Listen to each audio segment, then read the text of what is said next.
Një nga supat më të shijshme dhe më të shëndetshme për mua janë supat me pulë. Çdo njeri i bën ndryshe, unë do t'u tregoj se si i bëj unë. Marr kofsha pule, të cilat i marr pa cipë edhe pa kocka, që të jenë të gatshme, edhe pastaj i mbush me ujë, i hedh vaj, krip, piper të kuq, piper të zi, edhe e mbuloj që të zije një çik pula.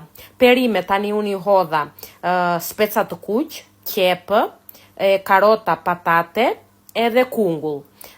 Sekretin do të tregoj në fund se çfarë i hodha që ndërron shije, krejt e gjithë supa edhe merr një shije yami. Tani, pasi është zier pula, i presim të gjitha këto zarzavatet, mund të përdorni çfarë zarzavate doni, mua këto më pëlqejnë, edhe i haj gjithë familja, edhe i hedhim brenda te supa me pulë që ka valuar pula një herë në fillim, kuptohet, dhe sekreti është seleri që përdor. Unë selerin e mbaj në të ngrirjes, se e pres edhe pastroj edhe kam atje që kur më duhet e përdor me një herë. Më besoni që është një nga supat më të shijshme që keni provuar. Ciao.